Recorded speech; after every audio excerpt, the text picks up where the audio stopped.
Comment ça va YouTube et bienvenue dans une nouvelle vidéo. Aujourd'hui on va parler de aquariophilie et des racines. Comme vous pouvez voir derrière moi, il y a quelques jours, il pleut très fort ici et il pleut partout en France. Il y a des inondations et tout. Et là comme vous pouvez voir la rivière, il y a beaucoup de courant. Donc forcément vous avez la montagne qui est derrière moi. Beaucoup de montagnes.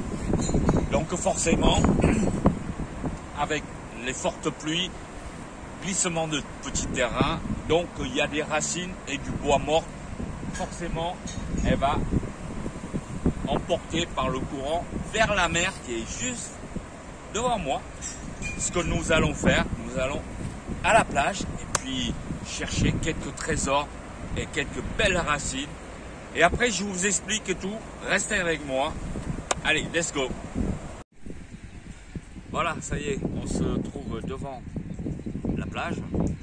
Ici, comparé à la rivière tout à l'heure, là-bas, il y a environ, je pense, 10 km. Donc en fait, la rivière, ça pousse le bois vers la mer, au large, et s'échouer un petit peu plus loin sur les deux côtés, c'est-à-dire environ quelques kilomètres plus loin. Alors, ici, on est sur une plage derrière la siesta. Il y a beaucoup de bois mort, comme vous voyez là, la structure. Magnifique pièce, très lourd. Alors, je fais une petite vidéo il y a une semaine où je trouvais une petite racine et j'ai eu plein de petits commentaires sur le bois. Alors, il faut que vous sachiez que le bois flotté, bien sûr, il y a un peu de sel, mais c'est pas non plus une quantité énorme, puisque le sel, si vous voulez, le bois, s'ils absorbent tout le sel, c'est-à-dire ils absorbent de l'eau, donc il va couler. Or, il flotte.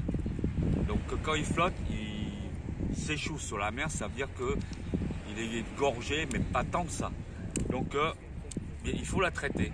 Donc j'ai sorti une vidéo il y a quelques années de ça, comment il faut faire pour traiter le bois, de bois flotté, de bois imbibé du sel.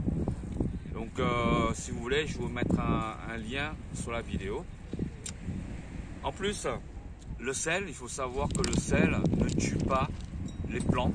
Comme il y a une certaine personne, un hater sur Facebook, qui n'arrête pas de me taquiner sur ce sujet.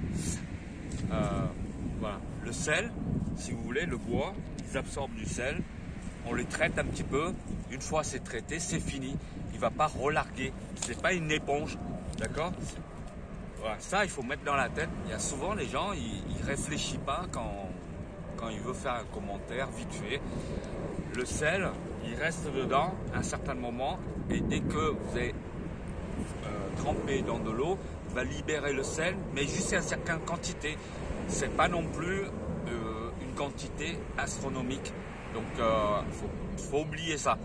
C'est pas une éponge et c'est pas quelque chose qui reproduit. Lui, il va pas reproduire du sel, donc il va pas relarguer toute sa vie du sel. Voilà, ça il faut savoir. Donc il faut arrêter un peu de s'imaginer que comme si c'est un truc qui fabrique du sel et qui reproduit tout le temps. Donc voilà, on va arrêter de bavardage ici. On va faire un petit balayage depuis là-bas, la zone. On va marcher un petit peu jusqu'au bout là-bas. Et puis on va essayer de trouver des bons morceaux, voilà, quelques trésors. Car bientôt je vais attaquer un bac de concours.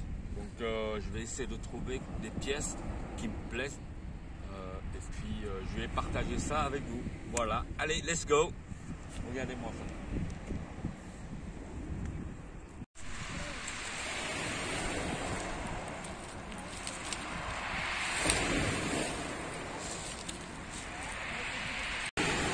Regarde, j'ai trouvé un morceau.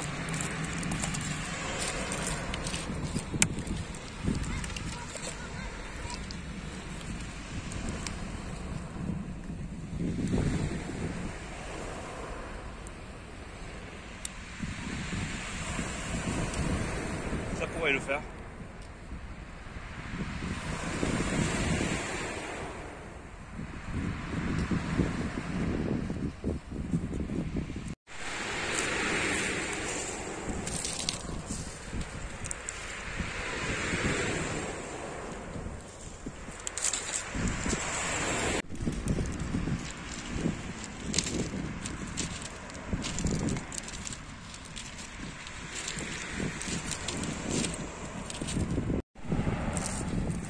Regarde ce morceau, ça fait un peu dans le style Riverwood, les rivières, le bois des rivières. Regardez, une belle petite couleur, sympa. Hop. Ça, je le prends.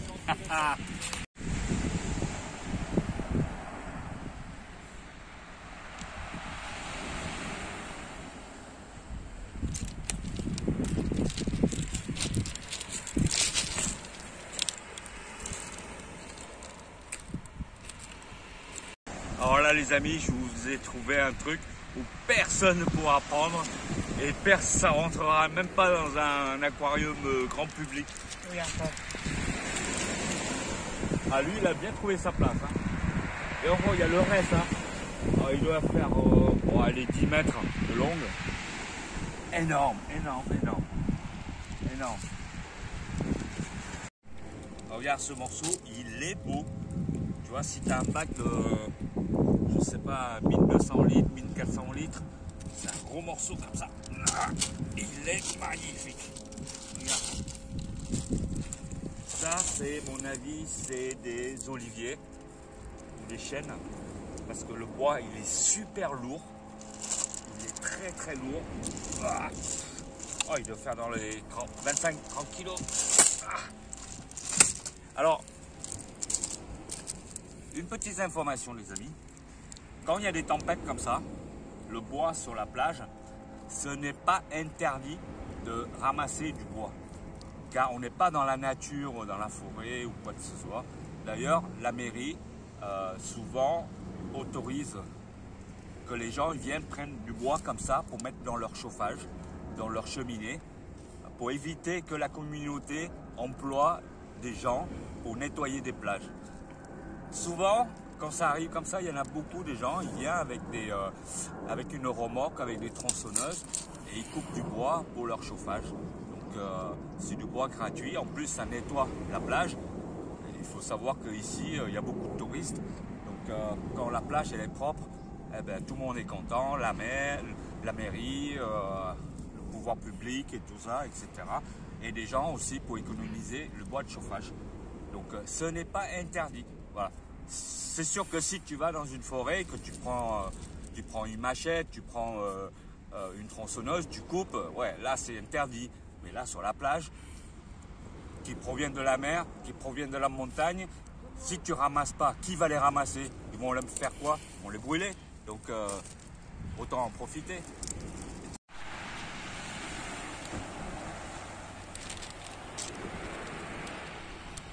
En plus c'est du bois qui est un peu lourd. Hein.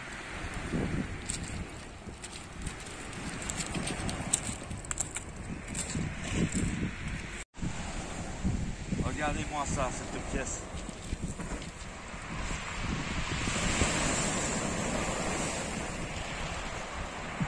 C'est joli, hein?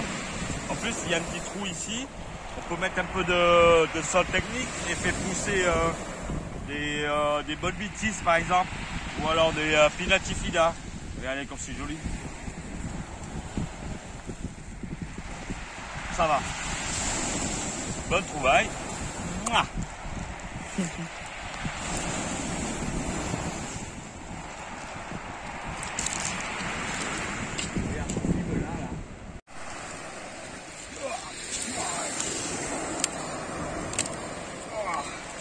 Regardez-moi ça. Ça c'est bien pour faire un bac où il y a plein de, comment dire, des poissons qui cherchent des endroits qui se cachent et tout. Les poissons style l'oricadé, par exemple, des crevettes. Regarde comme c'est beau. Ouah, c'est lourd. Voilà. Mais ça, celui-là, il est difficile à travailler. Je vous explique pourquoi. Parce qu'il y a plein d'écorces un petit peu partout. Il y a plein d'écorces un petit peu partout. Donc il faut passer des heures et des heures au Karcher pour enlever les écorces. Parce que dans les écorces, il est susceptible d'avoir pas mal de sel. Bon, ça, c'est pas un problème. Et surtout, il y a des petits bébêtes. Donc il faut laver avec du Karcher, mais l'eau chaude. Et puis si on a un bassin, il faut laisser tremper dans le bassin ou un truc comme ça. Mais ça, c'est une très très belle pièce. Franchement, magnifique. Alors les amis, je vous donne une astuce pour connaître le bois. Quand vous trouvez un morceau de bois, vous pesez, d'accord? Si c'est léger, ça vaut pas le coup.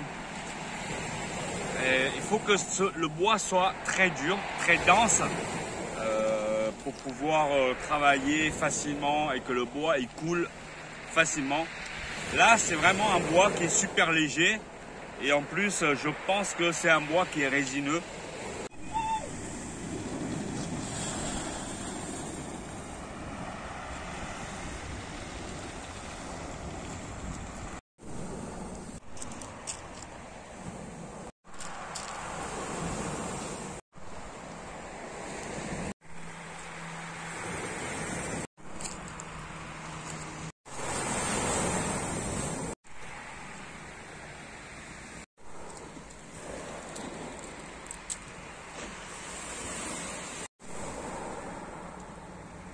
Voilà les amis, on a fait un petit parcours de quelques centaines de mètres et puis j'ai trouvé des morceaux qui me conviennent. C'est pas la peine de tout prendre, ça sert à rien, ça va prendre de la place à la maison, la poussière, traiter le bois pour rien. Donc j'ai laissé un petit peu pour mes collègues du 06 parce qu'il y en a pas mal. Dams, les autres, j'ai oublié le nom, enfin bref, sur Nice, il y a pas mal d'aquariophiles, donc je laisse un petit peu mes collègues. En tout cas, j'espère que vous avez bien aimé cette petite vidéo. Si c'est le cas, n'hésitez pas à me soutenir en lâchant un pouce bleu. Et puis, si tu n'es pas encore abonné, tu viens de découvrir cette vidéo, sachez qu'il y a 800 vidéos sur ma chaîne, donc vas-y et fais-toi plaisir. Puis enclencher la clochette de notification pour les prochaines vidéos que tu vas recevoir et puis abonne-toi, etc. Quant à moi, je vous donne rendez-vous à la prochaine vidéo. Ça va bientôt sortir. Donc, je suis en train de préparer le montage et tout, etc. tranquillement. Puis je vous dis à très très bientôt. Salut les fans du vocal, portez-vous bien. Ciao ciao.